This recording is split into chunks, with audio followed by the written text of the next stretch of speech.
पश्चिम बंगाल में इससे पहले तक ग्रामीण इलाकों में मुरमुरा बहुत खाया जाता था। ये हमारे देश के फोर्थ पिलर हैं। मैं तो कहता हूँ इस फोर्थ पिलर को गिर जाने दीजिए, हम 3 पिलर के सहारे रह लेंगे। मतलब देश में इतने बड़े बड़े मुद्दे हैं कि मणिपुर में क्या हो रहा है, वुमेन रिजर्वेशन बिल का क्या हो रहा है, उन्हें छोड़कर झालमुरी डिस्कस हो रही है। तो झालमुरी खाते खाते बोलना बहुत मुश्किल है, लेकिन मैं फिर भी कोशिश कर रही हूँ। अरे तो मत करो कोशिश, आपसे कोशिश करने को कह कौन रहा है?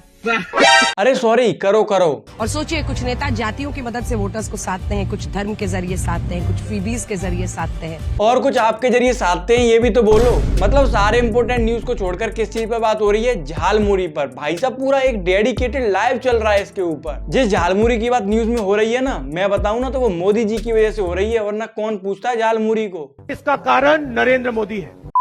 वेस्ट बंगाल में मोदी जी ने रैली करी, वहीं पर उन्होंने एक लोकल दुकान से ये झालमुरी खरीदी। अब आप देखो कि पूरी रैली में कहीं पर भी कोई और दुकान नहीं खुली, केवल एक यही दुकान खुली है, वो भी कितनी ऑर्गेनाइज्ड है। और ये अंदर के कैमरे से एंगल बनाकर जो बेस्ट शॉट लिया गया है ना, मोदी जी उसमें बेस्ट लग रहे हो। मतलब अगर मोदी जी रैंडमली झालमुरी खरीद भी रहे हैं तो उस दुकान के अंदर कैमरा क्या कर रहा है? जिस पर एक भाई कमेंट कर रहे हैं, आम इंसान परेशान घर और गृहस्थी में, गोदी मीडिया खुश अपनी ग्रांड मस्ती में। आप ये 2 तस्वीरें देखिए जिनसे आप भारत और चीन की मौजूदा स्थिति को समझ सकते हैं। हाँ, समझ तो सकते हैं। एक तरफ चीन है जिसे सहारे की जरूरत है, ठीक वैसे ही जैसे शी जिनपिंग को इस समय सहारे की जरूरत। वाह वाह वाह, अगर किसी आदमी ने रेलिंग पकड़ ली, उसका सपोर्ट ले लिया, तो उसकी मौजूदा स्थिति का पता लग जाएगा। इस हिसाब से तो अगर कोई गिर गया तो उसकी स्थिति फिर मतलब ये कौन सा लॉजिक है भाई, मुझे समझाओ। वहां पर रेलिंग दी गई है तो उसका सपोर्ट मत लो, बेशक मुंह के बल गिर जाओ, लेकिन रहो अपनी अकड़ में। और चौधरी साहब, आप तो स्थिति की बात ना करो तो ठीक रहेगा। जिस इंसान को ये तक नहीं पता कि एक बंदा हिंदुस्तान का है या पाकिस्तान का है, वो मौजूदा स्थिति की बात कर रहा है। आप में से भारत में नेपाल कौन चाहता? हाथ खड़ा करे। आप चाहते नेपाल बन जाए?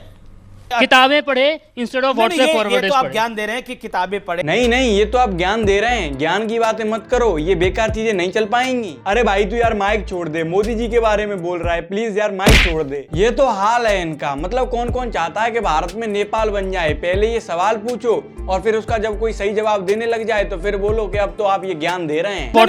ये तो आप ज्ञान दे रहे हैं। मतलब आदमी अब अपने हक के लिए भी ना बोले। मैं नहीं बोल रहा कि नेपाल की तरह सब जला दो, पर कम से कम अपनी हक की आवाज तो उठाओ। देखो मीडिया वालों से मेरी कोई पर्सनल दुश्मनी तो है नहीं, लेकिन हर चीज का लेवल होता है। एक होता है चाटू करता, एक होता है महा चाटू करता, और एक होता है बेशुद्ध नाक रगड़ देना कि भाई हम तो कुछ जानते ही नहीं है, अब आप जो बोलेंगे वही होगा बस। मीडिया से मेरी इतनी ही रिक्वेस्ट है कि आप देश के फोर्थ पिलर हैं, अगर आप सच नहीं बोल सकते तो कृपया करके झूठ मत बोला करिए। पूरा देश आपके न्यूज चैनल्स को फॉलो करता है, आपके द्वारा दी गई न्यूज का विश्वास करता है, तो कृपया करके अच्छे न्यूज को कवर कीजिए। बाकी आज की वीडियो के लिए इतना ही। अगर आपको ये वीडियो पसंद आया हो तो मेरे को कॉमेंट बॉक्स में जरूर बताना।